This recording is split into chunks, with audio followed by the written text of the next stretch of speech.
السلام عليكم، مرحبا بكم في فيديو جديد من فيديوهات قناة كريمة لايف.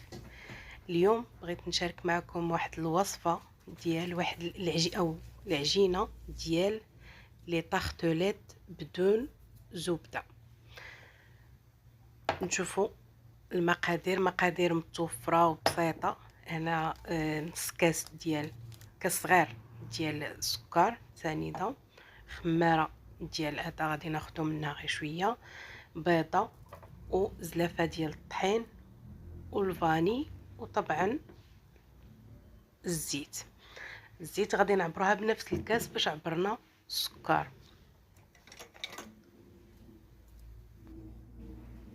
نبداو في التحضير ديال هاد الوصفه. المهم راه كتجي يعني العجينه راه كتجي هشيشه بلا ما نضيفو الزبده ولا عاده لي طاختوليت او العجينه ديال لي طاختوليت ولا لي ميني كيش كنديروا لهم الزبده. هذه المهم درنا بيضه، طبعا قبصه ديال الملح باش تصحيح الذوق.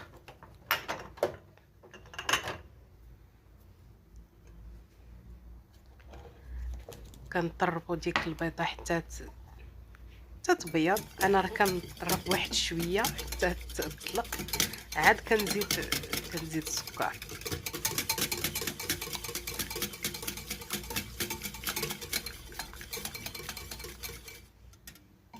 نتوما راه ضربتها واحد شويه حتى طلقات، عاد كنزيد داك كاس صغير.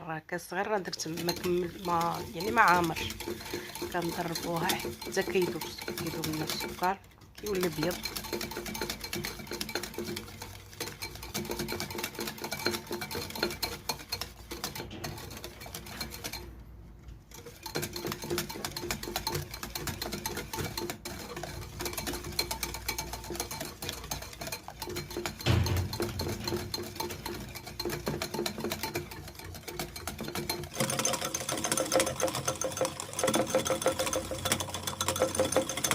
المهم اللي بغى يطرب بسميتو بالطراب الكهربائي راه ممكن. انا فضلت غير هذا وصافي.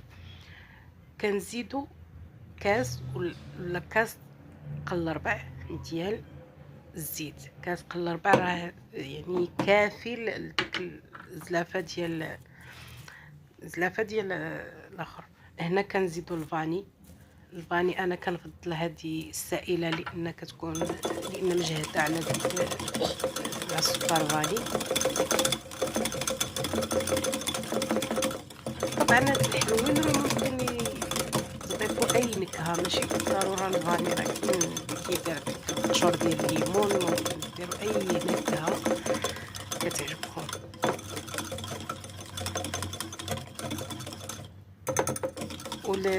بالكاس سميتو الطحين بالكاس د العنبه بداك الكاس هذا باش هذا راه جوج كيسان اللي في ديك الزلافه. وطبعا راه كل واحد والنوعيه ديال هذا. المهم راه الطحين ديال الحلوه كنضيفوا معلقه صغيره ديال الخماره. انا هنا راه المعلقه عندي صغيره وما عمرش، زدت واحد شويه وكنخلطوا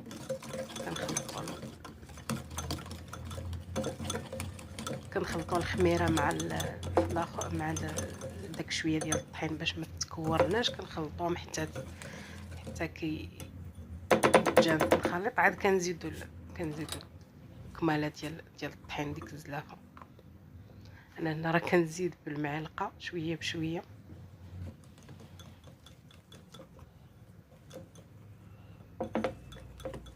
كما قلت الطحين يعني ديال الفورس ديال الحلوه، وكل نوعيه راه والاخر ديالها. كاين اللي كتشرب وكاين اللي ما.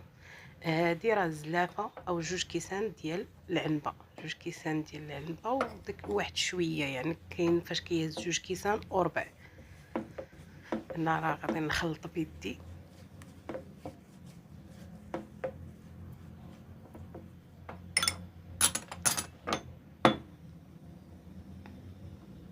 كنكملو الطحين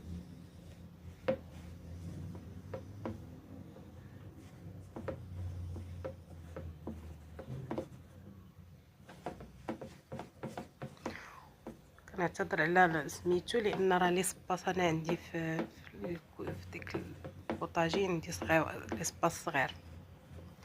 نكملوا لها تخلاط ونرجعوا معكم. هنا كنفرشوا واحد البلاستيكه. طبعا راه كما كتشوفوا العجينه راه ما رطبه ما قاطحاش، الا ما يعني دوك الاخر ما جمع لكمش داك الطحين، دوك المواد السائله ما جمعوا لكمش الطحين، ممكن تزيدوا واحد 3 ديال المعالق او 2 معالق ديال الماء، معالق ماشي بالكاس. طبعا انا راه هذا كنديروه بين 2 بلاستيكات ندلكوه.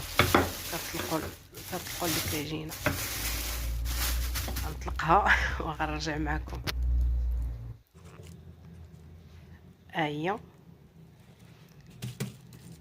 كنطلقوها على هذا الشكل هذا، وكنكونوا هاد الليمون هادو كنكونوا درنا لهم شويه ديال الزبده، وهي اصلا يعني حتى اللي ما بغاش يدير لهم راه كيديموا له دغيا، يعني ما كيلصقوش. كنعبروا بهم النيت، كنغمسوه شويه ديال الطحين، راه صاوب درت تما شويه الطحين كنحطها وكنعبر بها الاخر، كنقطع بها. واللي عنده داك السيركل باش كنعبروا راه ممكن تقطع بها. ولا كاينين اللي كيفضل عاود يحطهم ويحط عليهم العجينه ويقطع بالدلاك. المهم انا راه كنقطعهم بهكا. هانتوما كنلبسوها مزيان في المول. نوريكم واحد الطريقه باش يعني تعرفوا انها تلبسات كلها. كناخذوا وحده اخرى كنغمسوها بشويه ديال الطحين وكنحطوها فوق منها هانتو، كندخلوها مزيان. هانتوما كتعصر هانتي بهاد الطريقه كتلبس مزيان بلا ما انا راه كنزيد لها شويه بصغير بصبعاني كندلكوها بصبعنا باش ما هذا.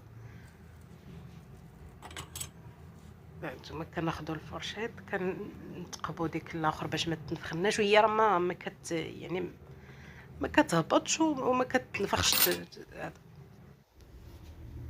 ها هما ديك العجينه، وراه كتشوفوا واحد هنايا راه كنحسبهم. المهم عطاتني 12 حبه، ديك 2 كيسان اولا ديك الزلافه ديال هذا عطاتني 12 حبه. هذيك اللي كتشوفوها الهيه، ديك الكوايره راه شاط لي من العجينه. هنا فاش خرجتهم من الفران شفتوا راه كيديموا له بسرعه، يعني ما كيلصقوش دوك ومن بعد نهضر لكم على هاد الليمون هادو. هانتوما راه هاد الليمون راه ماشي يعني مصايبين، شريناهم من عند واحد كيصاوب لهم ولكن زويونين. كنظن بدرهم الواحد فيهم، الاخرين كيديروا 3 دراهم وقيله. ولا انتما اللي شفتوا العبارات راه مختلفين، راه كاين فيهم الصغار وفيهم الكبار. انتما راه كنوريهم لكم هنايا راه عاديين ما كيلصقوا ما والو. ولا كما قلت لكم العجينه كتجي هشيشه وكتحيد دغيا، يعني كتديموا لها دغيا. هنا بغيت نعمر معكم واحد جوج. خديت هاد اولا ديال سميتو، غير اولا ديال 5 دراهم. وطبعا العماره راه كل واحد كيعمر باش ما بغى. الاساس هو العجينه، الاساس هو ديك العجينه وهذا. والعماره راه كتبقى اختياريه، كاين اللي كيعمرهم بالتفاح بهذا. المهم كتعمروا اي حاجه بغيتو. كاين اللي كيعمرهم غير بالتفاح والخليط ديال الفواكه هذا يعمرهم بها ويدير الكريمه من الفوق. كاين اللي كيدير وحتى كاين اللي كيدير سميتو ممكن ديروا الكريم باتيسير حتى هي تعمر بهذا. وحتى موس شوكولا حتى هي كتجي زوينه فيهم. المهم هاد الحلوين كتعمروا باش ما بغيتو. هانتوما دونك كنخفقوها مزيان. هذيك خلاص راه راكم عارفين راه حلوه، ما كتزيدوا لها والو. هاد الاخر هذا الكرز المعلب، ولكن هذا راه مصايب في الدار، يعني صوبته في الدار، ما شريتوش.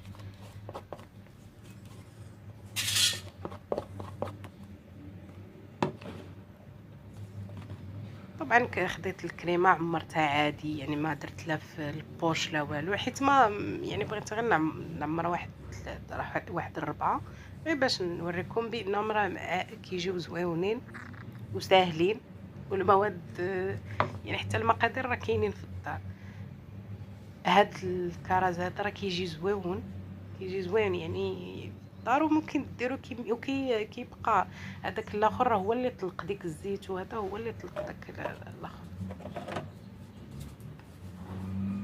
ممكن تعمروه في داك الكرز، ممكن تعمروه في ونيت هذاك بالنكهه الفراوله، ممكن تعمروه في شي قرعه ديال الزاج ولا هذا، وتحتفظوا به في الثلاجه وتزينوا به لي كيك ولا هادوك. راه درت لهم هاد الكرز هذا، وهادي غادي ندير لها، وهذيك العيبه اللي كتشوفوا ديك النقطه كحله ليه، راه غير القشره ديال الكيوي طاحت لي في هذا، ملي كنت كنقطع طاحت لي.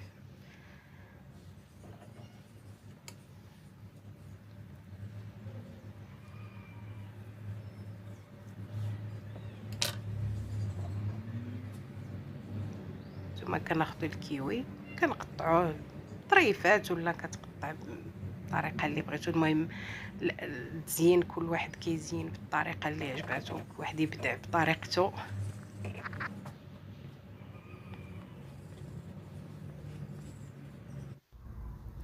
هذا هو الشكل النهائي ديالهم. وكما قلت لكم راه العجينه راه كتجي هشيشه بلا زبده بلا حتى شي حاجه.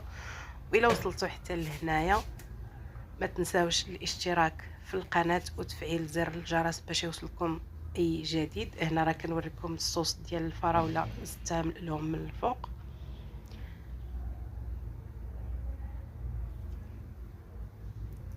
وشكرا على المتابعه، وشكرا على تعليقاتكم السابقه في الفيديوهات السابقه.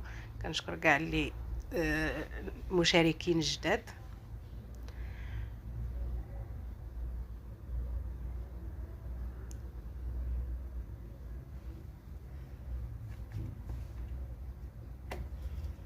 وما تنسونيش من تعليقاتكم وانتقاداتكم البناءة. شكرا، وإلى فيديوهات قادمة بحول الله. مع السلامة.